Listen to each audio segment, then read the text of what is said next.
No, they did a lot of press today, a lot of practice today in that new Obama Center in Chicago. So, of course, the Obamas were going to be there. I didn't see his wife. I did see Barack, a heavy presence. He addressed the players as well. Let's see what Barack Obama had to say to one Caitlin Clark. Oh, hey, Caitlin, how are you? Really nice to meet you. You're great. You're fantastic. Thank you. Don't let all this. Chicago was preparing to host the AT&T WNBA All-Star 2026 weekend.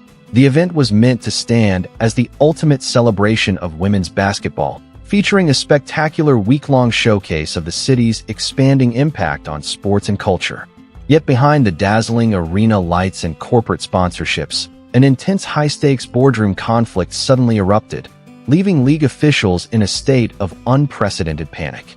The reason was simple. The sport's most influential financial stakeholders officially drew a firm line, delivering a stern warning to Commissioner Cathy Engelbert that unless the toxic, unchecked chaos on the hardwood was addressed immediately, this would be her final season leading the league. Surprisingly, the breaking point did not emerge inside a boardroom. Instead, it unfolded on Friday, July 24th, 2026, during what was expected to be a routine All-Star practice. As players went through drills at Chicago's newly opened Barack Obama Presidential Center, a venue serving as a centerpiece of the weekend's events, the gym's atmosphere changed instantly when the doors opened. Former President Barack Obama made an unexpected appearance to greet the league's biggest stars.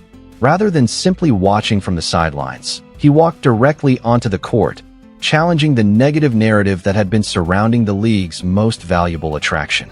While the commissioner had remained absent during the season's physical confrontations and locker room turmoil, it ultimately took a former president of the United States stepping onto the hardwood to stand beside Caitlin Clark. And what reportedly emerged from the stakeholders' emergency meeting next is something you won't want to miss. Team source concerns with Engelbert. Failure to develop sufficient relationship equity. Multiple find it curious she hasn't prioritized developing a closer relationship with Caitlin Clark because she's scared of the black lesbians of the league. Yeah, part of it's incompetence. Part of it is fear as well. A lot of reason behind why people do certain things. Part of it's fear. Reactive approach to emerging crises that are impacting WNBA's optics and brand. Understanding the true scale of the financial and structural turmoil now rocking the WNBA begins with the widely discussed meeting between Barack Obama and Caitlin Clark. For months, deep resentment had reportedly been building among the league's veteran core, with Clark repeatedly finding herself pushed to the margins. As changes in officiating and league policies failed to shield her from repeated on-court confrontations, referee decisions remained under heavy scrutiny throughout the season, with whistles seemingly staying silent, while Clark absorbed hard contact from rivals struggling to embrace basketball's changing landscape. When Obama entered the gym on Friday, July 24th, he did far more than greet the players. His appearance sent a powerful message that many believed acknowledged everything Clark had been facing. The former president spent roughly 10 minutes speaking with players and posing for photos, but his conversation with the 24-year-old Indiana Fever star quickly became the defining moment of the visit. Looking directly at Clark, he recognized the immense pressure of carrying a billion-dollar spotlight while continuing to navigate relentless media scrutiny. To some degree, but I think she's made 3 threes in 10 straight games, and every single game I think she's been over about 25 points in 10 straight games. Those are really, really hard numbers to put up in this league, so it's been really fun to watch her, and she's somebody that just puts her head down and work, and she, obviously she's not one that always says a lot, and she doesn't want the attention. She'll never say that, but she certainly deserves it. She's a great leader in our locker room, very down to earth, very passionate about the game of basketball, just really loves the game of basketball, and wants to, make the game better. And I think it's been fun to kind of watch her journey and evolution, even when I showed up 3 years ago. And it seems even from that moment, she's just only gotten better and better and better. Obama offered a memorable piece of perspective, telling her, "When I got famous in my 40s, I didn't have to do it in my 20s. Let that sink in." He praised the remarkable composure she had displayed while handling an environment that many believed had constantly tested her resilience. Clark later admitted that her palms were sweaty and clammy during the conversation, describing it as a moment she would probably remember for the rest of her life. Yet in the intense world of high-stakes sports politics, Obama's remarks carried far greater significance than simple encouragement. They resonated like a powerful statement, with many interpreting them as a response to the league's ongoing tensions. His message was widely viewed as recognizing Clark's importance to the WNBA's future while signaling that the ongoing resentment and unnecessary hostility surrounding her needed to come to an end. Here, we could take a look at a few of these blurbs from this article. WNBA's future is bright, but will Cathy Engelbert be there to lead it? It's easy to lead in good times, Engelbert told ESPN in a phone interview last week. Where leaders really emerge, in my experience, is when you're in your best, in your dark, is when you are your best. That's my bad, Cathy. That's my bad. Is when you're your best in your darkest moments and you don't give up. Yet she might be living the darkest moments of her tenure right now. Nearly 10 months later, after the Nafisa Collier explosive end-of-season interview, where she called her the worst leader in the world and called her negligent. 10 months later, what should be a celebratory summer of the league's 30th season, of the W's brilliant star power, and of making it through strenuous labor negotiations with a historic agreement, has instead felt like one of exasperation. As Barack Obama stood beside Caitlin Clark during practice and offered words of encouragement, the executives financing the WNBA were reportedly reaching a breaking point behind the scenes. Franchise owners, television network leaders, and major corporate sponsors who had invested hundreds of millions of dollars while counting on the Caitlin Clark effect were said to be deeply frustrated. They had watched their most valuable commercial attraction face repeated criticism, physical confrontations, and mounting emotional pressure, all while believing the league's leadership failed to respond decisively. According to reports circulating during the Chicago weekend, a powerful group of influential stakeholders delivered a stark warning to Commissioner Cathy Engelbert. Their message was unmistakable: take firm control of the league or step aside. Those investors were reportedly angered that it took Barack Obama's public appearance to provide Clark with visible support, while the commissioner's leadership was widely viewed as absent during the controversy. Lately, in the way you've been scoring. Yeah, I do think it's important. I think momentum and just having the basketball guys on your side in ways that, that you really don't understand. Really, I think it's true. I think the way in which you love the game, you pour into the game, is the way you want it to show love to you back. And I think that we've done a decent job lately as far as keeping ourselves committed to the grind and committed to what, Steph has set for us. But more importantly, I think momentum going into our second half of our season is really big for us. Once you start, you kind of don't stop. And I think, our next couple of opponents that we do come to see, I think these games kind of help us prepared to see whatever we want to see in the second half of the season. Chelsea, you said last week that you don't really like to talk less about basketball. So how do you vent through the game? Keep the main thing. Certain things don't require a lot of talking, so I try to keep a happy balance and just keep my mind focused on what matters.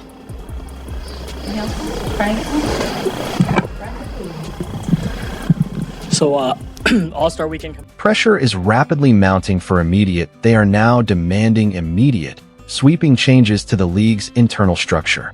Among their top priorities is a complete overhaul of officiating, arguing that the current referee standards have allowed players to deliver unnecessary cheap shots to the league's biggest stars without meaningful consequences. These influential investors are also looking at players like Sophie Cunningham, who have been forced to battle through the game's increasingly physical environment, and insisting that the situation can no longer continue. Their position is unmistakable.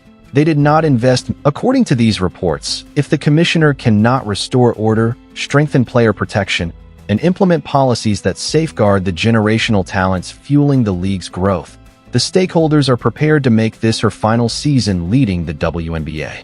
Cunningham said a bit further. She said, I think I'll always believe that. I think it's really important to protect children and that little girls who are also involved in that category. So I stand on what I said, and I will always believe that. She claims she's not a political person, but she does have morals and beliefs, and she will always stay true to them. When asked if her stance could negatively impact the trans community, Cunningham said she's not speaking out of hate. She doesn't dislike anyone. She says, quote, "I think there is room for absolutely everyone here, and I think there's room to love everyone. I truly think when you get people in the same room and you have conversations, you actually have a lot in common with a lot of people. I'm there to love, but I'm also there to love biological women, and I think that there are rights that need to be protected. And like I said, I'm going to stand true to that.